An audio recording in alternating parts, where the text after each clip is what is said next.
Okay, good morning. BMW X3. So, BMW X3. So, ito, ginawa na dati to. Ang may-ari nito is British ang may-ari nito eh. Pinalitan na nila lahat ng ignition coil saka spark plug. Ito yung orang puti, yung British dito. Dahil nga daw ganun pa rin, may nanginginig pa rin siya. Pinapalit niya na lahat, spark plug saka ignition coil. So, yung sa vlog ko nga dun sa BMW na in-overall ko, di ba yung valve cover nga. So ito nga sabi ko nga, merong mileage sa mga agent ng BMW nito na pinapalitan talaga yung valve cover. So nag-perform ng smoke leak test. Yan. Confirm nga sa valve cover nga. So ayan oh. So ayan, on ko. Ayan, naka-on. So ayun, no. Umuusok ayun. So sa valve cover. So ganito 'tong mga to. Kahit magpalit ka ng bagong ignition coil sa spark plug, pag may rough idling pa rin, itong valve cover, kasi nga hindi pwedeng may singaw ng hangin to. Lalo na yung sa mga PCB niya o ano, ayan. So yun, sa likod. So papalitan to, i-order ng buo to, papalitan. Ito, British nga nag-complain. Dahil nga daw pinalitan ng spark plug, yung coil, ganun pa rin. So yun nga, valve cover. Set to, buo to, papalitan. So babaklasin lahat yan. So karamihan yan sa mga Continental cars, ganyan. Yung mga valve cover na plastic. Kahit hindi siguro sa Continental cars, kahit sa mga Asian na plastic yung valve cover. So ito na yung bagong valve cover niya. Ayan. Yung valve cover niya. 6 cylinder. Okay, ang brand niya Prey. So mga OEM parts ng Continental cars, yan, Prey. So yan, binapaklas na yan. 6 cylinder. So yan. Para mabaklas na to. So ayan, nabuksan na. 6 cylinder. So ayun, sa likod. Ayan, may mga bitak. So ayan yan, dyan naglilik yan. Sa hangin, so kaya nag-rough idling pa rin. So ayun nga, pinapalitan talaga yan. May corresponding mileage para palitan yan, valve cover. So ayun, 6 cylinder. Oh, ito na yung bago. So ito, complete na to. May mga tornilyo sa gasket na yan. Sasalpak na lang yan. Prey. Brand niya Prey. Ano yan? OEM parts ng BM. Mga Continental cars. Ayan. Ayan. Bago din yung mga spark plug niyan. Ayan. Tapos ito yung mga ignition coil. Oh. Bago din.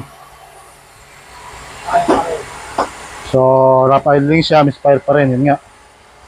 Dahil nga dito sa valve cover niya, ayan, may biyak na. Singaw na. So ayan. Tingnan niyo yung bago. Ayan, selyado, nakadikit. Ayan. So ito, nakaangat na. Kasi nga sa init. Sa pressure, sa init, ayan. Ayan. Nakalagay na yung bago. So, ayun yung luma. So, kompletuhin na lang yan. Ayan, nakalagay na yung bago. So, ito, meron siyang torque specifications. Ayun, pag gusto nyo sundin. Pinaka-manual niya. Ayun. 10 Newton meter. So, ang engine pala nito, 6 cylinder. N52. Ayan, N52 valve cover. So, meron siyang 3 steps. Pero sa direksyon na tayo sa 10 Newton meter. So, ayun. Di ba? May stopper nga kasi yan eh. Okay na yan. Video purpose lang natin. Although yung mga screw naman nito may stopper. Pero sa manual niya, kung susundin nyo talaga, may torque specification siya. Ayun, tunog. Tunog lahat.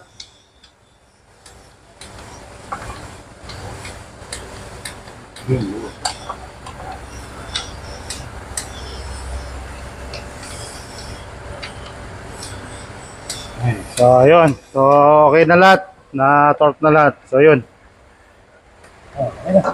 nilagay na yung bago. So smoke leak natin ulit. So ayan, nakalagay na yung bago. So ayun, pressure. Ayun, so smoke leak natin ulit. So ayan, para magkaalaman. Kanina, dito yung leak niyan. So, ayun ha, malakas ang pressure. Ayun ha, papasok namin. So, kanina dito sa likod dyan, nagli-leak.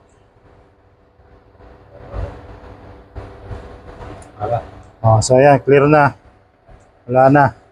Kanina, dito yan. Yung nakabuka niya dito sa likod. So, ayan, clear. Ayan.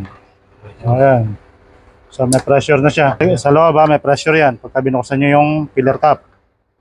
Ayun. So, ibig sabihin, naka-pressure na siya. Wala nang leak doon sa mga gilid. So, goods na yan. So, ngayon, kukumpletuhin yan. I-start natin kung mawawala na yung issue niya sa rough idling. Okay. Dito yung customer. So, ayan yung customer. So, pinapaliwanag na namin sa kanya. So, pinakita na namin yung smoke leak test. So, clear na nga siya. So, ito din yung air filter niya. So, grabe na. Ito yung bago. So, ayan yung customer. So, kinakausap na namin. So, yun yung customer. Iniwan niya na. So, ayan yung air filter niya. Groggy. Parang may bahay na ng ano yan. Bahay na ng ano-ano. So, ito yung bago. So, rough idling is yung ginagawa namin dito. So, spark plug, ignition coil, bago na lahat. Air filter. So, valve cover. So, susubukan natin paandarin yan. Kompletuhin natin. Kung mawawala na yung rough idling niya. Saka yung mga codes niya na misfire. BMW X3 N52 engine. Okay. So, ito. Buo na. Nakasalpak na. So, ayan. So, sa injector niya, pinalinis na rin dahil may konti pa rin natitira. So, sa injector niya. Ayan. O, yun. So, steady na siya. O, kahit aircon mo yan. Naka-aircon yan. Aircon. So, ayan. Aircon on. Tapos, baba handbrake. Pasok mo ng drive. So, ayan. Nakapasok ng drive. So, steady. Pasok natin ng reverse. O yun, steady pa rin, diba? So, okay na siya. So, ito na tawag sa British yan. British yung may-ari nito. Okay.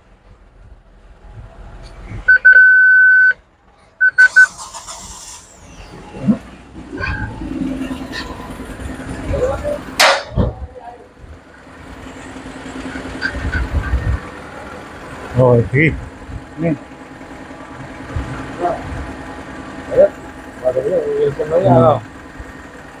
So, ayan, okay na yan.